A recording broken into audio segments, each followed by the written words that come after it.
नमस्कार दोस्तों, हम आपके लिए लाए हैं बहुत ही सरल सवाल। सवाल कह रहा है कि निम्नलिखित में से किन्हीं 5 खंडों को हल कीजिए। तो पहला क्या है, भूमि के एक बिंदु P से एक 10 मीटर ऊंचे भवन के शिखर का उन्नयन कोण 30 है और भवन के शिखर पर एक ध्वज को लहराया गया है और P से ध्वज के शिखर का उन्नयन कोण 45 है। ध्वज दंड की लंबाई ज्ञात की। तो देखिए क्या कह रहा है कि भूमि के एक बिंदु P से 10 मीटर यानी कि यहाँ से ये लाइन खींची और ये एक मकान है, ये बिंदु हो गया P और कह रहा है 10 मीटर ऊंचे भवन, ये 10 मीटर ऊंचा भवन हो गया। इसका उन्नयन कोण हमारा है 30। ठीक है। फिर कह रहा है भवन के शिखर पर एक ध्वज को लहराया गया है, तो इसके ऊपर एक ये ध्वज को लहरा दिया गया। ठीक है।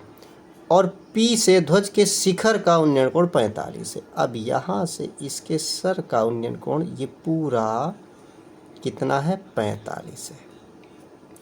तो कह रहा है P से 45 ध्वज दंड की लंबाई, यानी कि ये पूछ रहा है, यानी कि P ये Q मान लो और ये A मान लो और ये B मान लो और ये दूरी, तो यहाँ से यहाँ तक की दूरी तो 10 है और ये दूरी पूछ रहा है, ये दूरी। ठीक है। और ये दूरी हमारे पास नहीं है। ठीक है। तो इसमें क्या कर सकते हैं, तो लिख लेते हैं कि माना BQ एक मकान लिखा है, भवन लिखा है,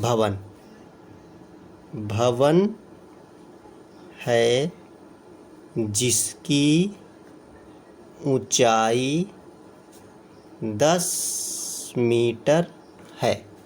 ये लिख दिया भवन के लिए। ठीक है। और AB एक क्या लिखा है, झंडा है, इसमें क्या लिखा है, ध्वज। ध्वज है माना जिसकी लंबाई बराबर h मीटर। ठीक है। PQ बराबर x मीटर। बस इतना हमने मान लिया। अब इसका काम ख़त्म। अब देखिए पूरा सवाल कैसे लगाएंगे। तो सबसे पहले ये वाला मानेंगे, तो त्रिभुज, ये समकोण होता है BQP में, BQP में अब क्या मानेंगे, तो लंब और आधार है, तो tan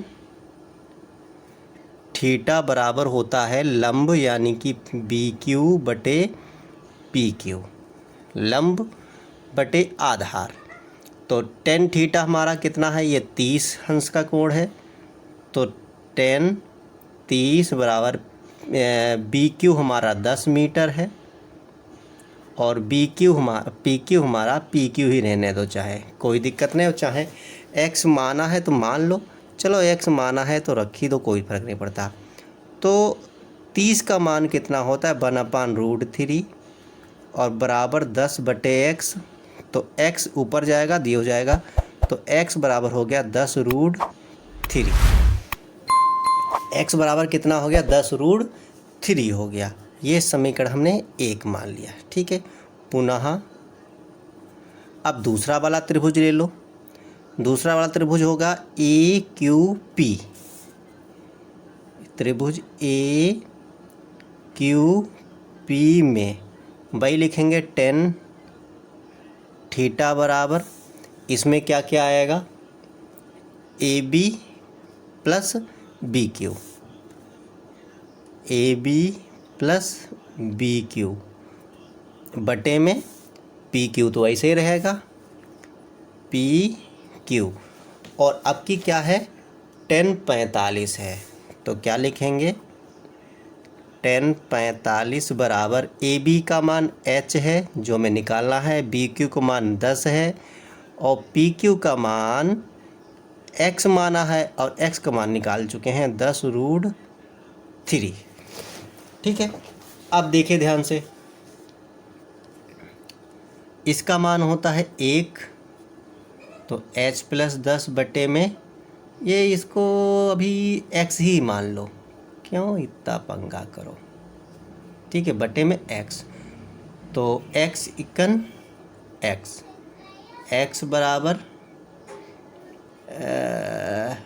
h + 10। अब मान निकालना हमको किसका है, h का, क्योंकि h ही ध्वज है हमारा। तो h बराबर 10 माइनस h बराबर x, ये पहले x है, x माइनस ये 10 इधर आएगा 10।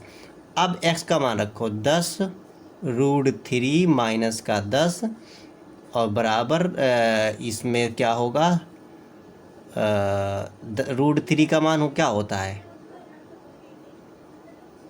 1.732, ये होता है √3 का मान माइनस का 10। तो बराबर इससे जब गुणा करेंगे तो ये पॉइंट यहाँ पे आएगा, यानी 17.32 माइनस 10 और घटाएंगे तो हो जाएगा 17 में से 10 गया तो 7.32। तो लिख दोगे अतः ध्वज दंड की लंबाई h बराबर 7.32 मीटर होगी। बस लग गया सवाल। तो कैसा लगा? अगर अच्छा लगा तो लाइक से कमेंट करें। फिर मिलते हैं अगले वीडियो।